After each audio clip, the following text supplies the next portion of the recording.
Good morning, y'all. The scenery is beautiful outside, and I thought it'd be the perfect time to come out and show you how to use nature to take product photography.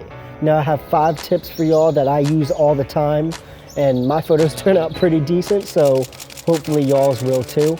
I'm actually going to be shooting these 2 knives. I got this one up in Alaska and I absolutely love it. The best part is it has this little lip that catches your pocket when you pull it out so that you can flip it open immediately, which is really cool. And this one I got a few days ago right here in South Carolina. Funny enough, the same company makes both of these knives and I hadn't realized until I purchased both of them. Anyway, I hope we can make these things look really cool. Let's get to it. All right, so tip number 1 is to use a very shallow depth of field. Pretty much crank that f-stop all the way down. I'm talking as low as you can go. The lower, the better. Shoot against an open background and it'll make your subject pop, which leads me to my second tip. Don't overcomplicate your image. And what I mean by that is don't overcrowd it. If you're placing other things in the image, make sure they add to the image and don't take away from it. For example, if I were to put this pine cone in an image, what you want to do is use it to your advantage. Maybe it fell off a tree and it's at the corner of the image because that's where it fell. You also want your colors to complement what you're photographing. So if I have a green knife, I'm probably going to shoot it against a brown background opposed to a green one. You can use different colors from the season changing or flowers or things you find, but try and make sure they complement what you're photographing and don't get in the way. Next tip is to use detail.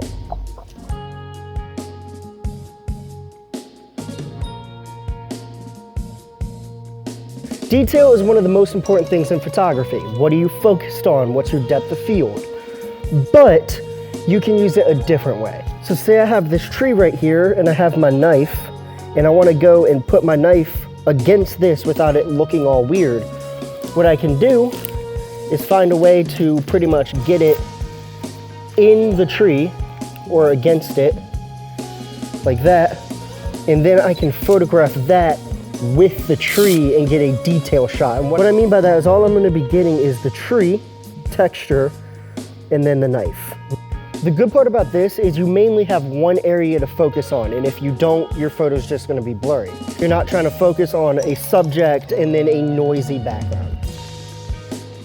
Tip number 4 is to always have multiple of the same photo, whether it's the same angle or multiple different angles. That allows you to go through the photos, pick out which ones have something wrong with them, and get the exact photo you want for what you're trying to capture.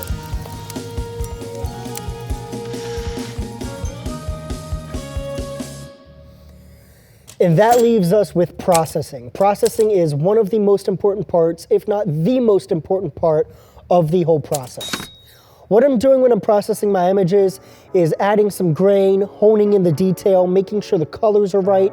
And the most important thing with color is you want the product to stay the exact same color as it was before. It's important to keep the color of the product the same because if anyone else looks at that product and they go to, for example, get it because of that photo, or they get it and they see your photo and they're like, hey, the color's a little off, that's where you run into problems. You definitely don't want to change the color of it. It's a big no-no. There's way more reasons than that, but that's like what I think of when I am thinking changing the color of a product. All right, I hope these tips helped y'all with your photography, specifically your product photography. Don't forget to like and subscribe. Until next time I'm gone, peace out.